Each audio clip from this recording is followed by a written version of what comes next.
welcome back to the check-in with me, Phil Kloppers, Technical Director at Norwegian Settlers Church. This is episode 5, and I'm joined again by Errol Hartley, one of our pastors.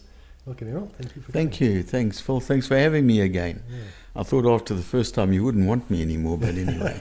No, I enjoy our chats. Yeah. Just in the life of the church, it was great to see Anne Holness in church on Sunday. Yes. She's been discharged, but still needing a lot of prayer. It's still ongoing. Her difficulties there. Yeah. But they haven't really identified what the cause of her problem is. So we just need to keep praying for her. But she is a lot better. Yeah. And I saw Gert de Boyens and Liz Jones are both out as well. Everything's gone well there. Jordan said it's going well. Recovering. New people, Ben Tiernison, you were mentioning, he's going in for... Yeah, Ben has started his... he's got a cancer in the bone, apparently. Okay. And they're going to start his chemo this week. Okay. So... pray for that as well. Yeah. Lord keeps him comfortable and successful treatment. Yeah. Yes.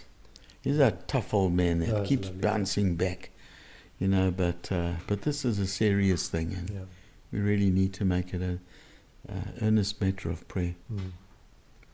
Yeah, now matrics finished their trials this week, I believe, so well done to you guys for sticking it, and the next hurdle is the finals. Yeah. So hang on, it's almost done. Finish the race strong.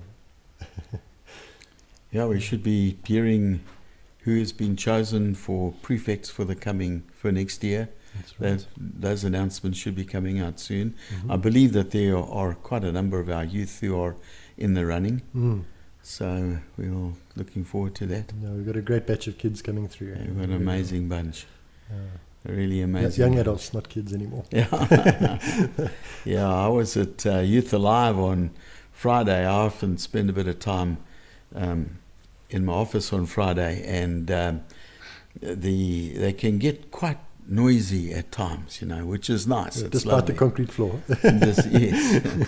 And so after a while I took a walk around just to have a look, and they'd watched a DVD, and they're doing that now for a whole series. And then they divide up into little groups, and there must have been 7 groups that I saw. Well, I was told there were 7. I actually saw 5. But the interaction between these people in the groups was just something to see. It's lovely to see young people get enthusiastic about their walk, their journey in life. Discipleship. I just get blown away by it. It's really incredible. Yeah, so really commend the leaders there, Landiso and Nati and all those guys that are involved down there. They're doing a great job. Yeah. And we see it on Sunday mornings. I mean, we have so many of those kids coming in and joining us on Sunday mornings, which is wonderful. Yeah, it's lovely. Yeah, it really is. Yeah. Speaking of Sunday mornings, we had such a good message from Trevor this week. It was such a challenge. Yes, we had a very good message, and as you said correctly, Phil, very challenging. He addressed an issue that is an endemic problem in South Africa. Very much so. And nobody really wants to speak about it, but we really need to speak about it. The prejudice that just becomes part of the very fiber of our beings, our thinking. Yeah. And it doesn't matter where you come from, what kind of group you find yourself in, that prejudice is deeply ingrained within us. And Trevor touched on that. Often to the extent that we don't even realize that it's there. This is the problem. We're not always aware of it. I know I've been caught out quite a few times myself. I've always thought of myself as being sort of really non-racist, and I grew up in a very liberal sort of home, and where my dad, from as far back as I can remember, taught us to treat people with respect. And so I've always thought of myself as a sort of fairly liberated, non-racist kind of a guy. But every now and again, I'll just catch myself in my thought life, just looking at something and just making a judgment on it. That's wrong. Yeah. You know? That's what prejudice is. It's prejudgment. That's right. Prejudice. That's exactly what it is. Yeah. And it's based on race, and it's based on culture, and it's based on doctrine, and it's based on age or all gender, kinds of things. Yeah. Yes, it's just incredible. And Trevor was, of course, speaking about we just started a new series on the 12 minor prophets. Yes. Jonah was number one, and Trevor was just mentioning the prejudice that this man had. To me, the most striking thing about the story of Jonah is that he had prejudice all the way through his life. Right at the end of the book, he hasn't got rid of it yet. And that to me is a challenge, because sometimes there are things that are so ingrained in our psyche that we just don't seem to get rid of them at all. Yeah, the Lord's got to help us in South Africa. Yeah. Yeah, especially if you look at what's happening up in Joburg and Pretoria at the moment, you know, all the xenophobia and it's just frightening. Well, the violence that goes with it, and the greed and the hatred and everything that comes that seems to accompany this sort of stuff. It just shows that it's rooted in our own sinfulness. There's nothing good about it at all. Yeah. And we've really got to trust the Lord to deal with this stuff and to deal with it properly. Yeah, the root of it is a lot sort of greed and jealousy, especially with the xenophobia, I think. You know, that people are saying that you're coming in and taking our jobs. You know, there's a jealousy and a greed thing there. Yes. And then being unwilling to do the jobs that they're coming in to take in the first place. But that's another discussion. Yeah.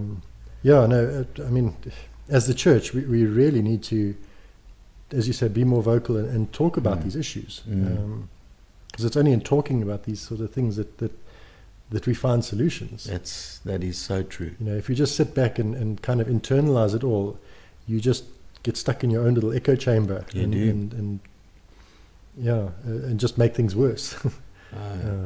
Much worse. So, I'm trusting that what Trevor mentioned. Who's he speaking on this coming week? Nahum, is it? This week is Nahum, yes. Yeah. Okay. Which is kind of a follow-on from there. Both of these prophets had messages to Nineveh, so very, very good. Significantly different outcomes there. Yes, very different. So, this is going to be exciting. It's going to be very exciting. Yeah. I'm looking forward to it. Yeah. Just going back to the racing, one of the things I truly love in our church is just that we really do seem to kind of, I want to say, be active in fighting against that or being inclusive, but it's not really that. It's because it's happened organically.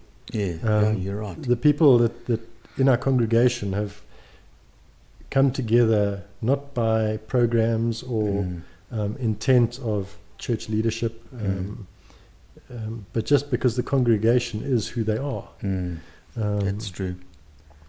Yeah, new folk come in and they are welcomed. Yes. Regardless of gender or age or race or, and we see the same with the age thing. We spoke about that 2 or 3 weeks ago. Yeah. You know, just how gracious our older folk are in accommodating the younger guys, and the younger guys in tolerating. Careful now, careful.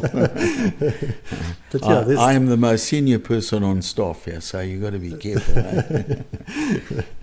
No, you're right, and it's lovely. It's just lovely seeing the young guys, being able to interact with them. I get a big kick out of it. Just chatting to them, listening to their stories, seeing what God is doing in their life, and so on. It's lovely. And I mean, Jesus, and actually all through the Bible, we're exhorted to make use of these differences that we have, not let them separate us, but to unify us and become stronger as one body. Very true. Yeah, Yeah, no, it's a good point. It's and it's lovely to see it. It's quite amazing, and I must admit that I've served in quite a few churches during the time that I've been in ministry, 47 years or something like that.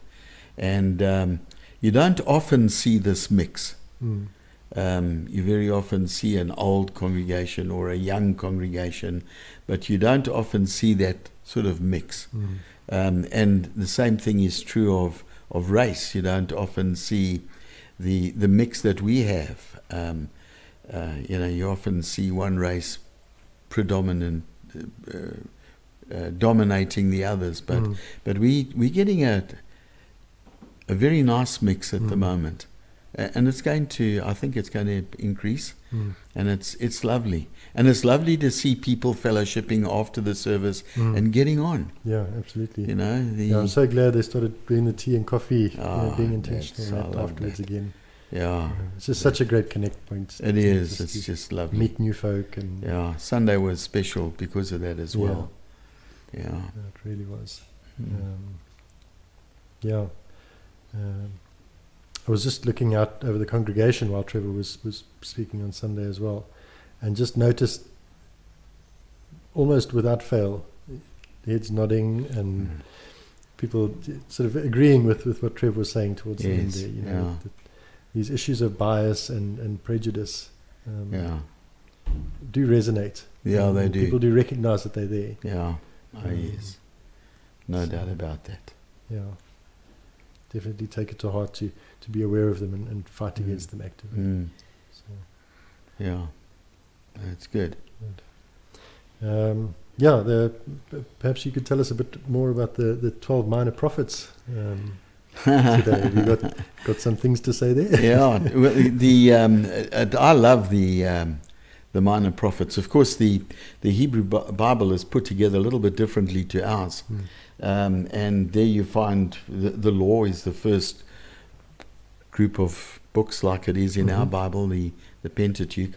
But then they have what the Hebrews called the former prophets, and that was Judges, Joshua, Samuel, 1 and 2 Samuel they put into one book, and Kings also in one book, and those 4 books were called the former prophets. And then you had what they called the latter prophets, and there were 4 books of them as well. It was Isaiah, Jeremiah, Ezekiel, and what they called the book of the 12. And the book of the 12 were the 12 what we call minor prophets. And so that's how their Bible was constructed. And after that, the next section, the third section, was what they called the writings. So you had the Pentateuch, the prophets, and then the writings. And interestingly enough, Daniel is part of the writings. And because Daniel, of course, professionally was not a prophet. He was an administrator. He was a ruler, a very, very important bureaucrat. And so the Jews never considered him as being prophetic. But so it's interesting. Where do you come up with the name the minor prophets? Were they less important than the others? No, the minor prophets have incredible messages. I think there were 2 things that caused them to be classified as minor, and minor meaning smaller. Their books are a lot shorter. In fact, if you take the book of the 12, all 12 of the minor prophets, they're not as long as Isaiah. They're shorter than Isaiah. So their writings were a lot shorter. Some of them, like Obadiah, just 1 chapter. And in fact, Obadiah probably only acted as a prophet for about 3 months.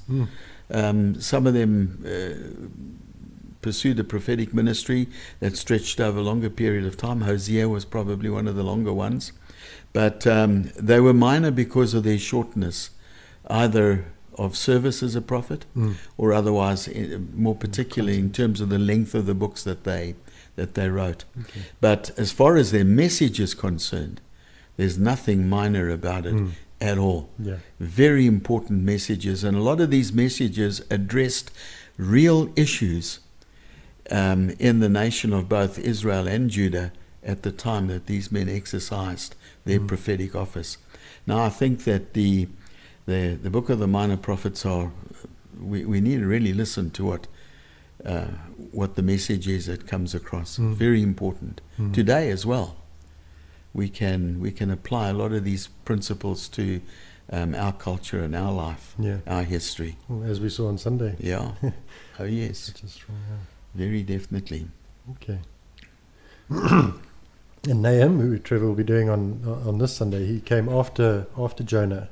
Yes. And also went to the Ninevites. Is that's right. He was also called to give to Ninevites, probably about, I don't know, you're sort of catching me a little bit off guard now, but if my memory serves me correct, about 100 years later, after Jonah. But Jonah still came from the northern kingdom of Israel. He lived around Galilee, somewhere around there. We know quite a lot about Jonah, actually, probably more so than any other prophet, especially a minor prophet. We know where he lived, the town in which he lived, and some of the old rabbis have commented on a lot of what his life was about. And he was a well-respected man until you read his story, then he sort of declines just a little bit because of this prejudice he just couldn't get rid of, that he really battled with. So that never meet your heroes. Yeah, that's right. Kind of thing. Yeah. Once you get to know the man, the myth sort of evaporates. But still, his book has great value, and his message is, and what we learn from God's dealing with him is so important for us today. Yeah, I mean, God showed so much grace, not only to him, but to Nineveh as well. It was But to me, one of the nice things about Jonah is after the Ninevites repented and turned to the Lord, and Jonah was all upset, the Lord came to him and said, "What's your problem?" And Jonah says, "I knew this was going to happen. I knew that if I preached to them, they would repent and turn back to you, and you would forgive them." He said, "I just knew it, And that's God, of course. We need to have the same attitude that the Lord has. He's not willing that any should perish. That's right. Yeah. And obviously Nahum was more willing to go than Jonah was. He didn't need a big fish to come and help him along. Yes. I think that Jonah was one of the guys that sort of hoped that he was called exclusively to the northern kingdom of Israel. Nahum had a different attitude. Yeah. I'm a prophet of the Lord. Go where he sends. I go wherever he sends me. Yeah. Good. Well, we're going to, if you guys missed Sunday's sermon, you can catch up on our website, www.nsc.za.org, and click on watch at the top right-hand corner. I always get that wrong. Top right-hand corner. Or just hop onto our YouTube channel, NSC Marburg, and all of our past sermons will be on there as well. We're going to join Jono Downham, who's been running a new project that Genesis has started up, called Safe Place. So we'll catch up again after we've chatted to him. Okay. Thanks, Errol. Thank you.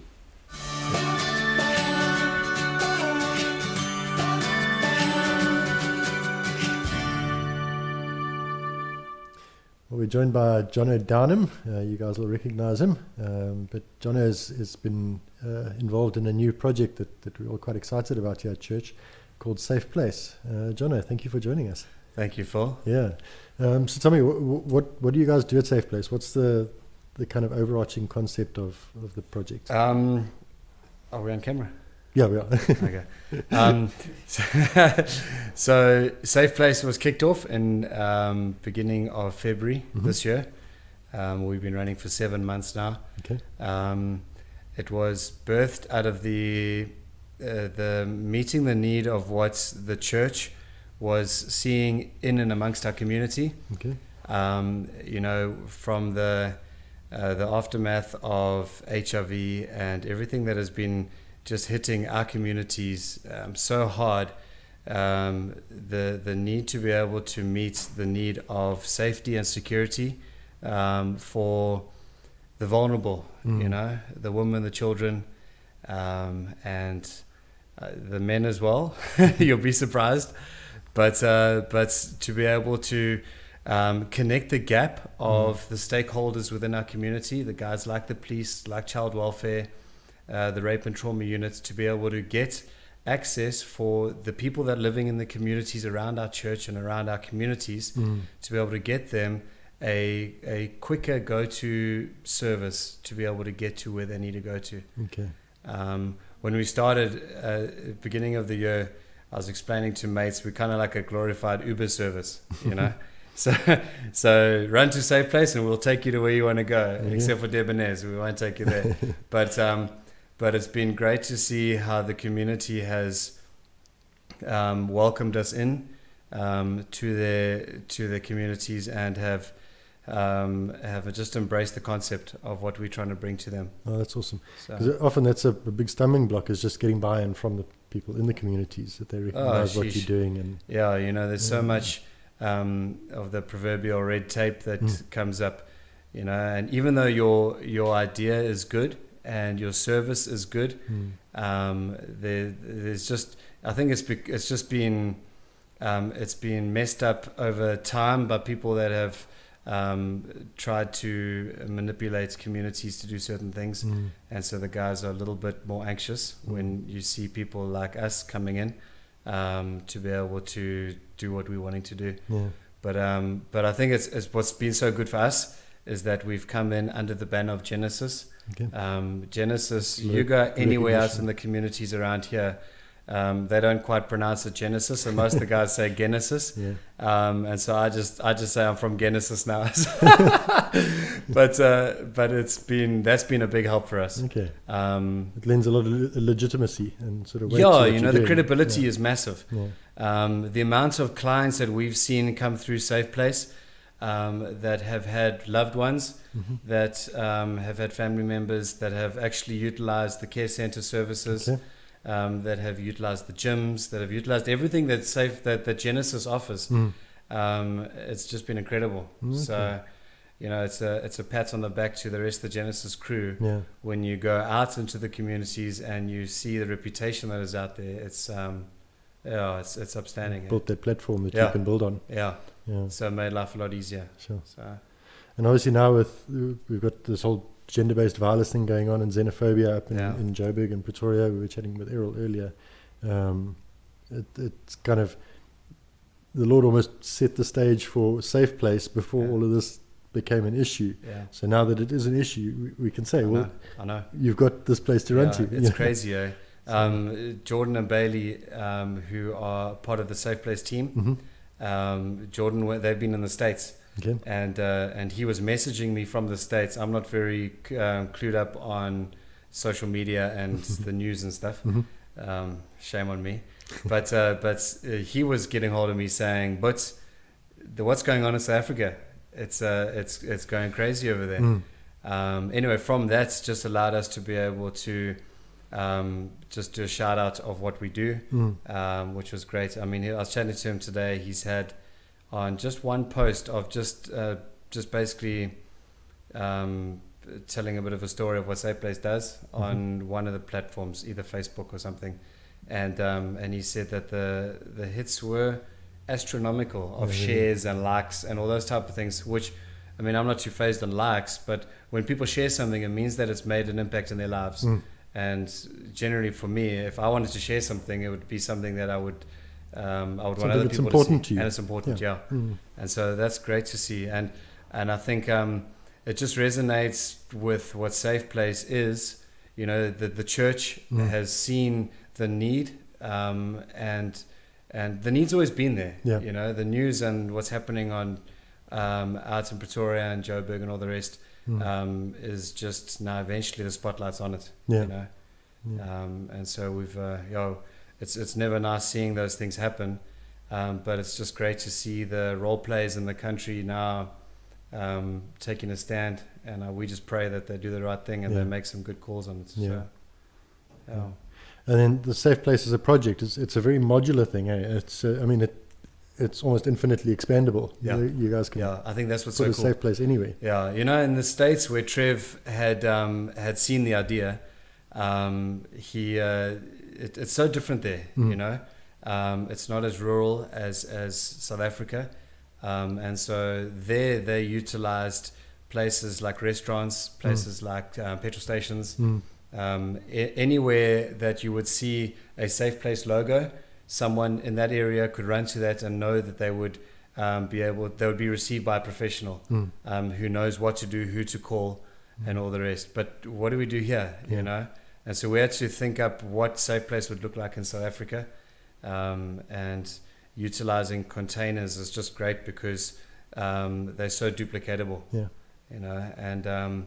And as it's evolved, and during the whole 6 months of last year, when we were just brainstorming what Safe Place would look like, the idea of piggybacking off schools.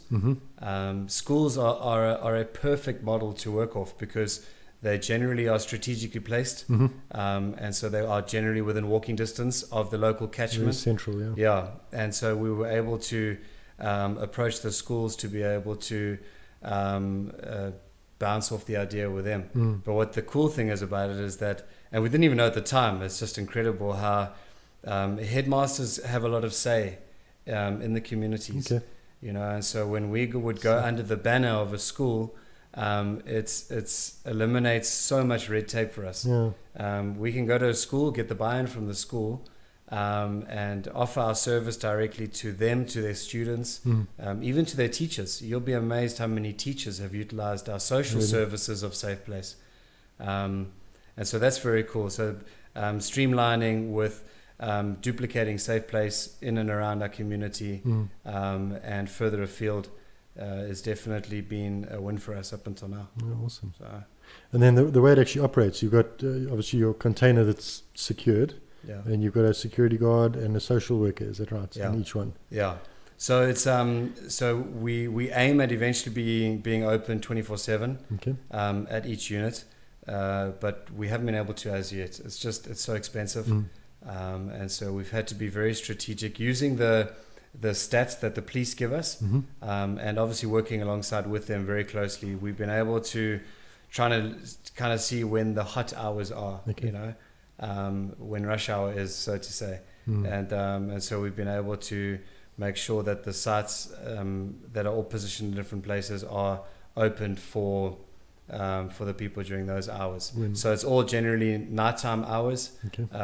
When the sun goes down, this place changes, and so for us to be able to make sure that we are open and available during those difficult hours is kind of where our main goal is. So at the moment we've been operational from over the full weekends. If it's pay weekend, those have generally been, according to our stats, have been the busiest weekends, and long weekends as well. So we just make sure that we are all fired up and running for the weekends. But our staff are great. We've got 4 sites now, and every weekend the community knows when we open, when we're operational. You know, one of the biggest fears I had when we were starting up was, what happens if someone ran there and we were closed? I'd have sleepless nights about that. And so to be able to show the community how we were open, when we were open, we just put a green flashing light outside the door of the container, that they know that when that light is on, that Big Brother's home, you know, kind of thing. Or shall I say Big Sister. So that's been a good one for us up until now. So. And people have been using it. Hey, it's been successful. I think we've been amazed. You know, I don't think we are at full capacity yet, by no means. Just by hearing the clients that have utilized our services, we're now on I think it's 72 reported cases to date. But that 72 isn't just people that have just run to us, you know. That number is a lot bigger. This is 72 cases that have needed an immediate intervention, be it the police, be it an ambulance service, child welfare with removing kids. So those are the 72 cases that have been a lot more hardcore, you know. The general cases where guys have come in to report to be able to get assistance, those numbers are a lot greater. So it's almost the kind of project where your end goal is that you don't need the project anymore. 100%. The day we can close our doors will be a good day. So it's weird. You kind of hope that the stats go down, but you want the people to come when they need you. So 100%. Well, it's actually funny when there was a lady in one of our units, who lived close down the road from one of our containers, who ran to us one night, and I generally respond to most of the call-outs if they had a certain severity. And so I came, and I knew her face just from being in and around there. So I said, hey man, why, if you've lived in a 7-year relationship of domestic violence, and it's hectic, the domestic violence, why are you only coming to us now? We've been here for 3 months. And she looked at me and she says, well, I didn't trust you, you know? And so I said, well, why not? She says, no, because I trust you now, you know? Which was so cool to see that the credibility, for her, just seeing the consistency, for seeing what we do, how we do it. Your follow-up is there. Yeah, and so she was able to know that now she feels safe taking that hand, you know, because taking that hand is a scary thing. Yeah. When you're living in a situation of domestic violence or any form of violence, it's a tough one because it's crippling, eh? Yeah. Well, it's the old saying, rather the devil you know than the devil you don't. 100%. So. And which has then also opened the doors for us a lot. You know, we've had to sit down to the drawing board often and say, how far can we go? You know, because the needs are massive. Yeah. And in order to be able to meet the need and not just put a Band-Aid has been one of our biggest questions. Yeah. And that's where the social workers come in. When Safe Place started, we were saying it's just going to be security. And then from there we will roll out Safe Play and the social side. Yeah. But this has been, the social side has been massive. Yeah. So, well, that's fantastic. So they kind of follow on and follow up work. Are you guys handling that yourselves, or does it get handed off to different agencies? Or yeah, so generally our social workers will then work alongside the other stakeholders. Okay.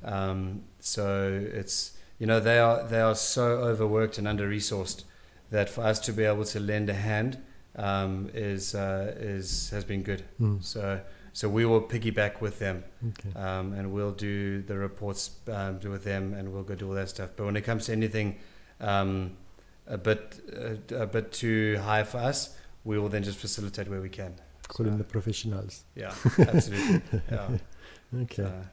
And obviously you're doing all of this with the knowledge and the buy-in of the SAP and all the other organizations. Yeah. Have they been enthusiastic about it as well? They've been awesome. Is it? You know, they've been fantastic.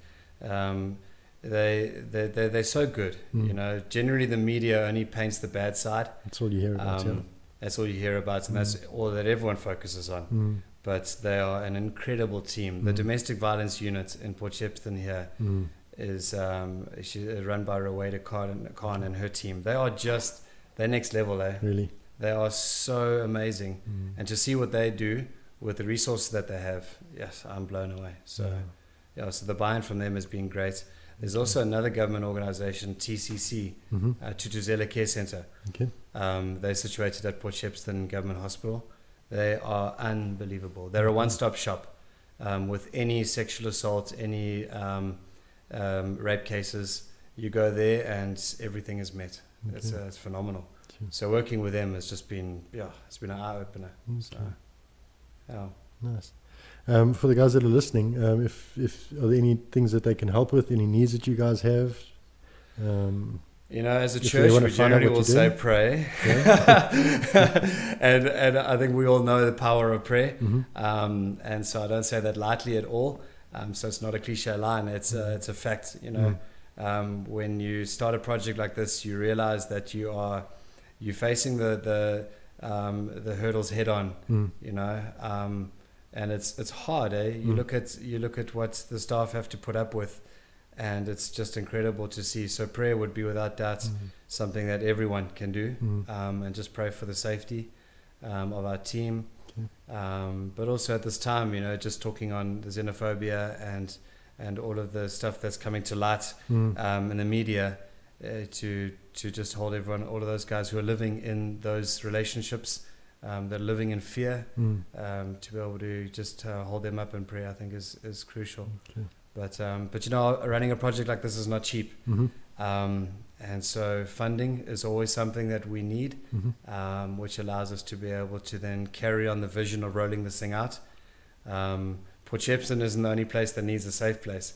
And so our vision is to roll this thing out nationwide, and to get it to Cape Town and get it up to Joburg, get it into the hot areas in Durban, is really the big goal and the mission and the vision that we have. And so we're hoping that we can find partners in and amongst those different areas to be able to partner with to do it. Okay. So.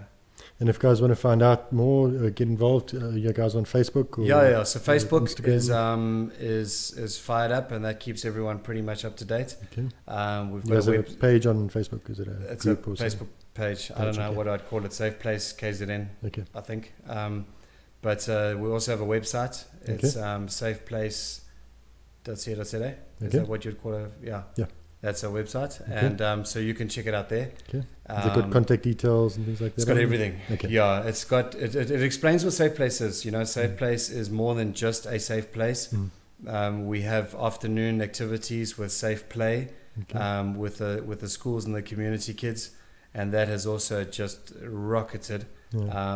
That's the fun side. That's the really cool side of Safe Place, and so. To see the kids that we are being able to impact and help through Safe Place, then also find a home and a safe place to play has been awesome. And that whole picture of holistic healing has been, I think, at the forefront of our social team, to be able to not just band-aid a wound, but to be able to restore people to where we know that they should go. So awesome. Yeah. Well, Jono, thank you for joining us. Thank you. Time has flown by. Sorry. Yeah. No, that's cool. Yeah, it was very interesting. Thank you. Yeah, shot, man. Cool. All the best. Yeah, thank you. Cheers.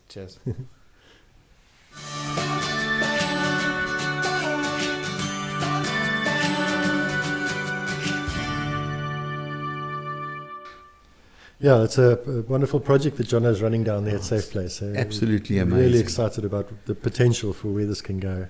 And some of the stories that have come out that have just been absolutely incredible as well. To me, the one story was a man running down there with a gun in his hand, and apparently he shot somebody. I don't know all the circumstances, but he was worried that the locals were going to lynch him for his act of violence, and so he went there for protection. And I found that quite amusing because, really ironic, because we actually started the Safe Place for a different reason, so that the guy that he shot would have been safe. Correct, But anyway, they took him in, they protected him, they phoned the police came and arrested him, took him into custody, and everything worked out well. But the thing that struck me, perhaps more than anything else, was that the community knew this place was there. Yeah. And this guy knew that if he ran down there, he'd get help. Yeah. And that to me is the lovely story. City of refuge. It is. Yeah. Very much so. Yeah. Good. Errol, thank you for joining us today. Thank you for having me again. Again, thank you guys for listening. We've been enjoying reading your comments, and so if you enjoyed this video, please just hit us a like down the bottom and leave a comment. We'd love to hear from you. If you have any suggestions on things you'd like us to chat about in future, or things you enjoyed about this episode, we'd love to hear your comments. Errol, thank you. Thank you, Phil. We'll see you again soon. Right. Cheers.